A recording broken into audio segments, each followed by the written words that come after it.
Good morning everyone. This is Manisha Sharma. I will take the lectures of Introduction to Mass Communication and Journalism. Today's session is about the meaning and the nature and the definitions of communication. Let's have a look on meaning of communication.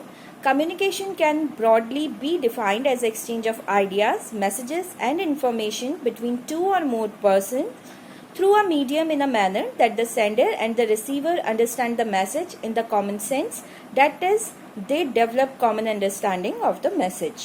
यानी कि communication को अगर broadly define किया जाए तो वो exchange of ideas हैं, जो भी थॉट प्रोसेस आपका है, जो भी आइडियाज़ आपके दिमाग में आते हैं, अगर आप उनको किसी के साथ एक्सचेंज कर रहे हैं या फिर कोई मैसेज एक्सचेंज कर रहे हैं या फिर कोई इन्फॉर्मेशन एक्सचेंज कर रहे हैं बिटवीन टू और मोर पीपल, यानी कि या तो किसी एक इंसान के साथ या नंबर ऑफ मेंबर्स के साथ या फिर मास के साथ, थ्रू अ मीडियम। कोई भी मैसेज कन्वे करने के लिए आपके पास एक मीडियम होना चाहिए, जैसे कि आप टेलीफोन पे बात कर रहे हैं या फिर आप मैसेज को टेक्स्ट करके बात कर रहे हैं या आप व्हाट्सएप कर रहे हैं या फेसबुक पे कोई मैसेज डाल रहे हैं।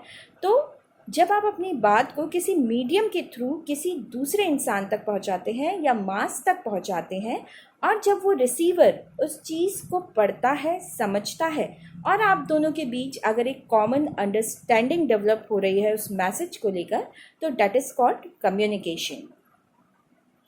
अब बात होती है कि ये जो वर्ड है कम्युनिकेशन वो आया कहाँ से। The word communication is derived from the Latin word communicare which means to share, impart, participate, exchange, transmit और to take common. It emphasis on sharing common information, ideas and messages. It is not merely issuing orders and instructions. यानी कि जो word है आपका communication वो Latin word कम्युनिकेयर से आया, derived हुआ, और इसका मतलब होता है शेयर करना, to share, to impart, to participate, to exchange, transmit और टू मेक कॉमन। यानी कि जो भी आपका आइडिया है, जो भी आपका मैसेज है, जो भी आपकी इंफॉर्मेशन है, उसको किसी दूसरे इंसान तक पहुंचाना इन अ कॉमन वे। जो आपका आइडिया है वो as it is remain same रहे जब वो किसी दूसरे इंसान के पास में पहुंच रहा है। एक बात और है इसमें कि ये जो कम्युनिकेशन है इसके अंदर ऑर्डर्स और इंस्ट्रक्शंस जो है वो इशूइंग नहीं होते हैं। बात करते हैं डेफिनेशंस की। Communication is the transfer of information from a sender to a receiver with the information being understood by the receiver. Koontz and Weihrich ने ये डेफिनेशन दी कम्युनिकेशन की। उन्होंने कहा कि जो कम्युनिकेशन है वो है आप जब किसी इंफॉर्मेशन को जब कोई सेंडर किसी रिसीवर के पास किसी इंफॉर्मेशन को ट्रांसफ़र कर रहा है और वो इंफॉर्मेशन जो है रिसीवर को समझ में आ रही है, तो that is called communication. Terry and Franklin ने जो डेफिनेशन दी है कम्युनिकेशन की, that is communication is the art of developing and attaining understanding between people. It is the process of exchanging information and feelings between two or more people and it is essential to effective management. किसी भी management को effective बनाने के लिए communication जो है वो important है। कम्युनिकेशन एक तरीके की आर्ट है जो कि आप जिस भी इंसान को, जिस भी रिसीवर को अपना मैसेज कन्वे कर रहे हैं वो उसी तरीके से डेवलप हो जो भी मैसेज कन्वे किया गया है और उसी तरीके से उसकी अंडरस्टैंडिंग हो। ये एक प्रोसेस है exchanging of information and feelings, information और फीलिंग्स बिटवीन टू पीपल और more people. Next definition Allen Louis ने दी है। एलन लुइस ने अपनी डेफिनेशन में लिखा कि communication is the sum of all things one person does when he wants to create understanding in the mind of the another.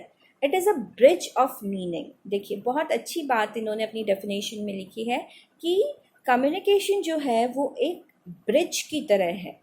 Bridge जो कि एक सिरे से शुरू होकर दूसरे सिरे पर ख़त्म होता है और उस पे लोग ऊपर चढ़ के सीधे नीचे उतरते हैं, तो वही ब्रिज जो है वो दो लोगों के बीच में डेवलप हो, ये कम्युनिकेशन जो है वो काम करता है. It involve systematic and continuous process of telling, listening and understanding. यानी कि ये एक सिस्टमैटिक और कंटिन्यूस प्रोसेस है किसी चीज़ को बताने का, सुनने का और समझने का. देखिए, बेसिकली कम्युनिकेशन में होता यही है कि जैसे मैं आप लोगों से बात कर रही हूँ, तो मैं जो भी बात आपको कह रही हूँ, जो भी बात मैं आपको समझा रही हूँ, आप उसे समझें और फिर मतलब मैंने उसे बोला, यानी कि it is the continuous process of telling. मैं आपको कोई चीज़ बता रही हूँ जिसे आप सुन रहे हैं और सुनने के बाद समझ रहे हैं. अगर हम दोनों के बीच में एक प्रॉपर अंडरस्टैंडिंग डेवलप हो रही है तो that is called a good communication. Next definition जो है वो दी है स्टोनर एंड वेंकल ने. स्टोनर एंड वेंकल ने अपनी डेफिनेशन में लिखा, communication is the process by which people attempt to share meaning via the transmission of symbolic messages. यहाँ एक नई बात हुई है symbolic messages की. तो symbolic messages हैं जो उनसे जो मीनिंग यहाँ पे निकलता है कि ये एक ऐसा प्रोसेस है जिसे जब भी कोई पीपल अटेम्प्ट करेगा तो सेम जो आपने बात कही है वो उसे सिंबल्स के अकॉर्डिंग समझे. जैसे कि हम प्लस माइनस के सिंबल्स देखते हैं तो वी नो कि प्लस जो सिंबल है उसका मतलब होता है टू ऐड, और जो माइनस का सिंबल है उसका मतलब है to subtract.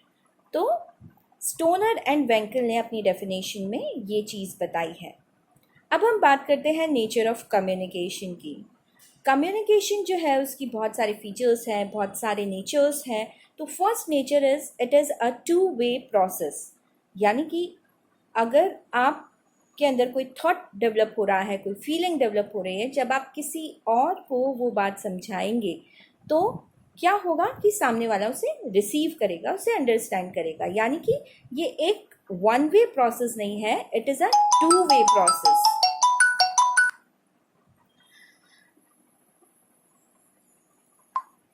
It is a two-way process. Communication is a two-way process of understanding between two or more people, sender and receiver. हो सकता है कि आपके रिसीवर्स बहुत सारे हों.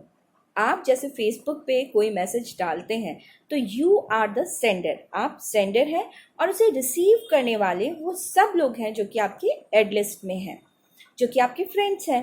यानी कि आप किसी भी चीज़ को जब ट्रांसमिट कर रहे हैं लोगों के बीच में तो कॉमन अंडरस्टैंडिंग डेवलप हो आपके मैसेज की सभी लोगों के बीच में. A person can not communicate with himself. कोई भी इंसान अपने आप से कम्युनिकेट नहीं कर सकता. It's a two way process. लेकिन हम आगे पढ़ेंगे कि एक तरीके का कम्युनिकेशन होता है. जब हम टाइप्स ऑफ कम्युनिकेशन की बात करेंगे उसके अंदर आप ये समझेंगे कि जो कम्युनिकेशन है इंसान अपने आप से भी करता है. कई बार ऐसा होता है कि आप अकेले में बैठ के सोच रहे होते हैं कुछ, और उससे भी एक कम्युनिकेशन डेवलप होता है. हम उसके बारे में बाद में बात करेंगे. अभी हम कम्युनिकेशन के फीचर्स और नेचर्स की बात कर रहे हैं. नेक्स्ट फीचर जो है इसका वो है continuous process, exchange of idea and opinion amongst people in an outgoing process in business and non business organisations.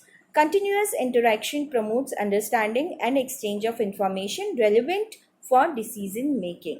यानी कि कम्युनिकेशन जो है एक वो कॉन्टीन्यूस प्रोसेस है. जब आप किसी बिजनेस को कर रहे होते हैं या नॉन बिजनेस ऑर्गेनाइजेशन भी हो, लेकिन जब आप कंटिन्यूस इंटरेक्शन रखते हैं वो एक अंडरस्टैंडिंग को प्रॉपर वे में जो है डेवलप करता है.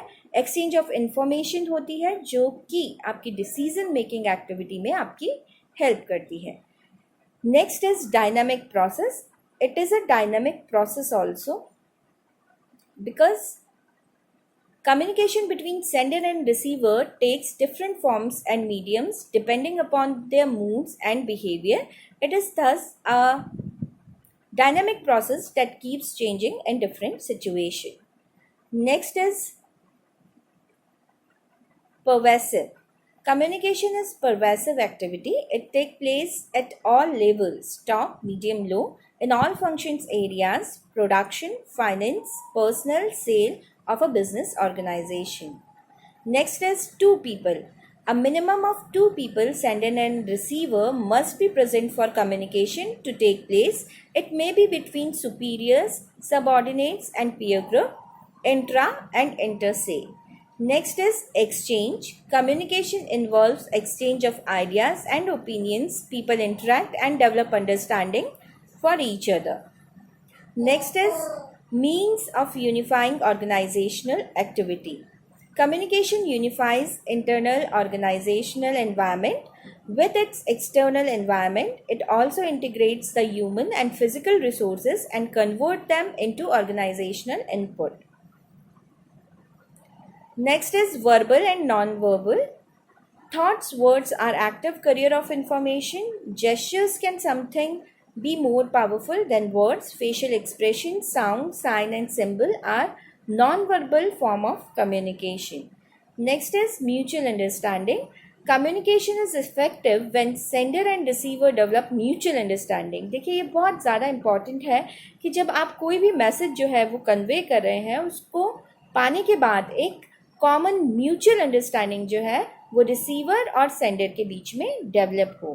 Next is goal oriented. Communication is goal oriented. Unless the receiver and sender know the purpose they intend to achieve through communication, it has little partially utility. Next is foundation of management.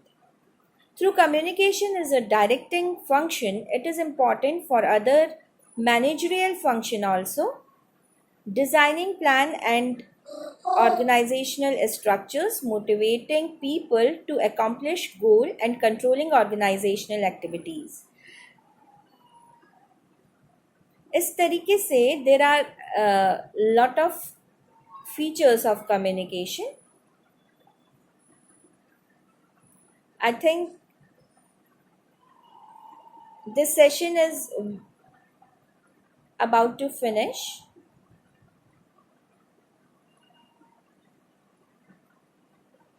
Yes. Thank you very much.